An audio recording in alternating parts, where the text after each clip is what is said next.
Fala galera do Span Academy, eu sou Anny Olivedo, esse aqui é o meu amigo Fábio Rocha e esse é o Ozzy, meu cachorro, que não tem nada a ver com a história, mas ele resolveu entrar no vídeo. Agora sai daqui. Então, deixa eu falar um negócio legal com vocês. Hoje a gente vai fazer um vídeo que é bem atípico em relação ao Span Academy, só que o que acontece? O assunto é tão importante que eu resolvi pedir pro meu amigo Fábio dar um depoimento aqui. Na verdade, eu vou fazer mais uma entrevista do que qualquer outra coisa. Hoje eu recebi a visita do meu amigo Fábio Rocha, que é um profissional da área financeira, o cara é monstro. Depois procura ele nas redes sociais, a gente vai deixar os links aqui na descrição do canal. E, na verdade, o que eu quero falar aqui com o Fábio hoje, na verdade é que a gente veio aqui para falar de um outro assunto e aí ele veio e me falou sobre o filho dele estar estudando nos Estados Unidos, e mais necessariamente na Flórida, né, Fábio? Exatamente. Me conta um pouquinho aí sobre como o teu filho, o que ele faz lá e aonde o espanhol entra nesse meio. Legal. Então, assim, primeiro, boa tarde, galera, um prazer estar falando aqui com vocês. O que eu estava conversando com a Anny é o seguinte, que evidente, se o meu filho está estudando lá fora, né, numa universidade americana, é evidente que o inglês foi a porta de entrada dele, mas como ele está localizado num estado específico, que é a Flórida, ele está morando em Miami, o contato que eu tenho com ele quase diário, ele mesmo me reporta que até pelo grande contingente de pessoas que ele lida no dia a dia, que ele usa em alguns dias o espanhol tanto quanto o inglês. Então, na verdade, as rotinas dele diárias são as seguintes: ele usa o inglês dentro da universidade, dentro da sala de aula, mas o espanhol é muito útil para ele dentro da universidade, fora da sala de aula.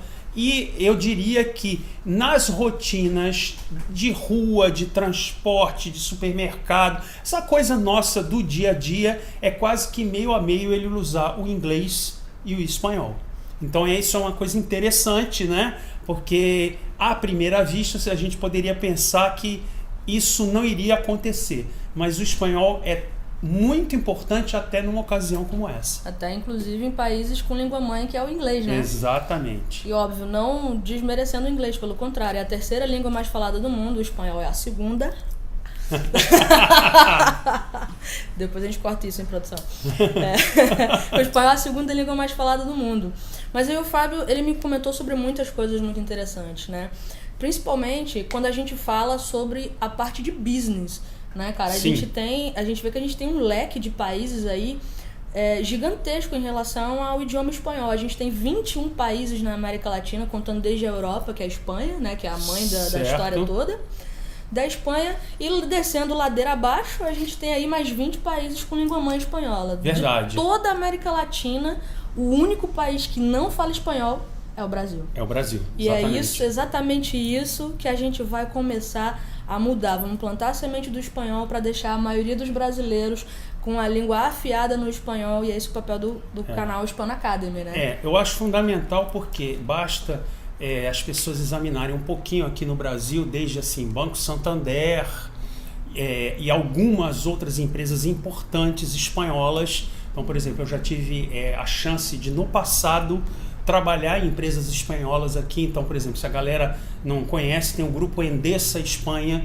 que é um grupo importantíssimo que trabalha aqui no Brasil na parte de geração e venda de energia elétrica, tá? E se a gente pensar, pegando carona no que você falou, Anny, dos 21 países, 20 na América Latina, é só nós nos atermos um pouquinho às últimas notícias da tentativa nossa de voltar a reativar a economia, dos contatos que o governo brasileiro está fazendo. Então, galera, busquem aí na internet acordo de produção de automóveis com o México. É uma coisa que o Brasil reativou há 2 semanas atrás. A viagem do presidente com a equipe econômica ao Chile, porque o Chile é uma economia dinâmica, muito organizada, que está fora do Mercosul, mas que se dispõe a conversar com o Brasil sobre acordos econômicos bilaterais, sem falar no Mercosul. Então,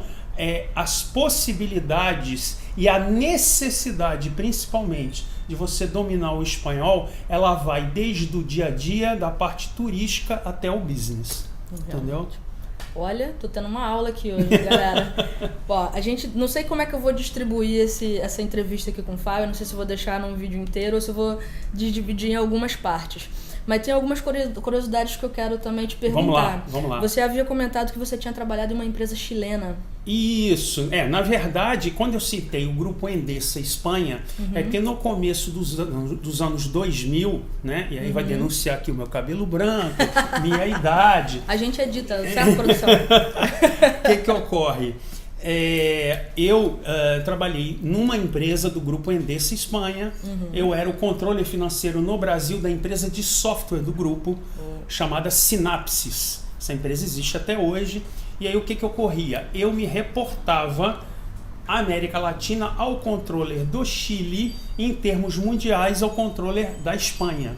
Então foi uma ocasião muito boa para mim. Na época eu não tinha um curso como o da Anne, tive que aprender no dia a dia, então foi uma coisa que me agregou demais. E as pessoas brincavam muito comigo, na época eu tinha o acento, o sotaque do espanhol do Chile, mas aí tive uma interação muito grande com toda a linha de negócios da empresa, então lidava com o pessoal da Argentina, da Colômbia, então tive até um padrão de espanhol que eu conseguia até identificar o sotaque do argentino, que é bem característico, né, do colombiano, do chileno. Só que aí eu perdi o contato, então vou ter que ser colega de vocês, porque agora eu vou ter que fazer o curso da Anne de novo para melhorar o meu espanhol, tá? Pô, bacanérrimo, Fábio. Agora, uma parada que eu fiquei agora pensando. Quando você teve que aprender no dia a dia, quais foram as dificuldades que você encontrou? Eu não sei se isso é uma coisa comum só a mim ou a todas as pessoas. A maior dificuldade que eu considero é você acostumar o seu ouvido. Então, o espanhol, por ser uma língua latina, e eu acho que isso facilita um pouco a questão gramatical, a questão da carta, do e-mail, da comunicação. Agora, é evidente que numa linguagem, numa conversação fluente, até você acostumar o seu ouvido, você perde muita coisa. Então, Verdade. o começo eu tinha uma dificuldade maior da ligação telefônica. Então, muitas vezes no começo, quando eu não entendia muito bem, era aquele começo de contato, eles diziam, não, tudo bem, eu vou passar um e-mail para você, e aí a coisa, até eu pegar o ritmo, porque assim, cada idioma tem um ritmo, né, de comunicação, né, e você vai acostumando o seu ouvido. Então, assim, demorei alguns meses para acostumar com isso, e era muito engraçado, porque quando eu tinha essa dificuldade, na videoconferência, como está aqui conosco, né, como a gente fala com as mãos, tem todo um gestual, tem toda uma leitura, é mais fácil. A ligação telefônica ela é muito fria, é aquele som. Então essa foi a minha maior dificuldade, mas aí depois eu peguei o ritmo. E a pergunta que eu vou fazer agora pode parecer até um tanto quanto boba ou redundante, assim. Mas eu acredito no seguinte, Fábio, que se você tivesse tido um acompanhamento, pessoas que estivessem te orientando ali de perto, né, mesmo que fosse online, mas que você tivesse, te ensinasse a ter o tato com essa coisa toda, com o idioma, com a intimidade com ele, aprender as diferenças entre ou acentos ou simplesmente expressões, que eu acho que é o fundamental no dia a dia. Sim. Com certeza você teria evoluído mais rápido. Muito mais rápido, muito mais rápido. Até o ponto de eu me sentir confortável no dia a dia, certamente teria demorado menos, né? E aí até o ponto que depois, quando já estava mais uma coisa mais no dia a dia, na rotina, e aí você está falando das gírias, né? Era uma coisa engraçada que a gente tinha na empresa, que era aquela coisa assim, mas isso que você, esse relatório que você está precisando, chefe, é urgente. Ele dizia assim, o chileno, al tiro. Al tiro. Al tiro. Al tiro. Então, assim, quando ele falava al tiro, eu já sabia que eu não ia nem dormir, que eu ia virar a noite trabalhando. Mas é isso. Acabou havendo um ajuste bem legal, né? Só que infelizmente eu perdi esse contato diário com o idioma, por isso que eu estou falando do teu curso. Mas Obrigada. assim, se eu demorei 3, 4, 5 meses para me sentir totalmente confortável, se eu tivesse tido na época um curso, uma coisa mais específica para me orientar, certamente teria sido mais rápido, não resta dúvida. Então, você indica que as pessoas aprendam espanhol? Indico fortemente, não só porque a Anne é minha amiga e é fera, mas é porque é fundamental, eu digo, para a formação da pessoa, enquanto pessoa mesmo e como profissional. É um idioma fundamental para você conhecer. Faz uma baita diferença. Muita diferença. É um profissional. Diferencial de competição, de você se posicionar e de você abrir um mercado que, se você não tiver o domínio do idioma, você não vai ter. Ainda mais o principal detalhe, a importância de você ter o domínio de uma linguagem. A gente tem que parar para pensar sobre as vantagens que a gente tem hoje em dia. Antes, por exemplo, na época em que o Fábio teve que literalmente aprender na prática, teve que se virar, não tinha facilidade das redes sociais, não tinha facilidade dos cursos online, não tinha facilidade de uma mentoria, de uma orientação, um acompanhamento. Hoje você pode fazer contato com um cara lá no raio de Parta, brother. Em qualquer buraco do mundo você consegue, porque se tiver uma conexão na internet. Nada te impede ou dificulta que você consiga contato com uma pessoa de língua espanhola no Facebook, no Instagram, no LinkedIn, cara, até no Tinder, velho. Deve ter essa porra lá fora também. Não sei se o YouTube vai cortar o porra do meu, né? Mas enfim. Desculpa, o palavrão é que porra aqui no Rio de Janeiro é vírgula, né? É verdade. Mas você consegue contato de qualquer forma.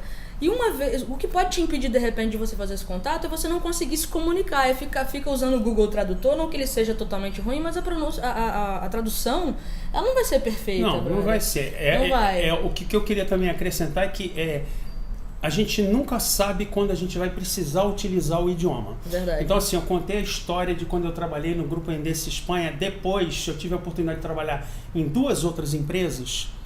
Primeiro, era uma empresa americana, que eu era o gerente financeiro América Latina. Eu só consegui o cargo porque eu já conhecia o espanhol da época do Grupo Endesa, que eu me comunicava todos os dias com o pessoal da América Latina.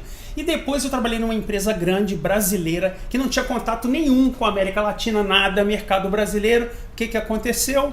Era uma indústria que estava com entrave na importação de um equipamento. Esse equipamento era fabricado aonde? Na Espanha. Ninguém sabia entrar em contato, não era nem da minha área, que era um entrave da área industrial, e eu resolvi o problema. Por quê? Porque eu liguei para o fabricante, consegui me comunicar, trocar e-mail com ele, resolver um problema. Tudo em espanhol. E aí ninguém na empresa tinha... Eu considero que eu nunca tive um espanhol fluentíssimo, mas em termos de business eu estava bem. E aí as pessoas não conseguiam resolver o problema, e era uma coisa que era um entrave, que estava complicado, que se mandava correspondência, respondia, não sabia direito o que era, mas o que o cara quis dizer, e busca a tradução, não sei o que. Aí eu cheguei lá e falei, peraí, cadê o telefone? Deixa eu ligar pro cara, deixa eu entender o que é. E aí foi resolvido rapidamente, uma coisa por acaso, mas por quê? Porque eu tinha um conhecimento prévio do idioma. Então, tem essa também. Quando a gente menos espera, a gente vai precisar do conhecimento. Isso é verdade. Entendeu? Inclusive é um negócio chamado chá, que depois a gente vai conversar, né, produção? A produção tá ali atrás, a produção trouxe uma novidade pro canal também, chamado chá, C-H-A.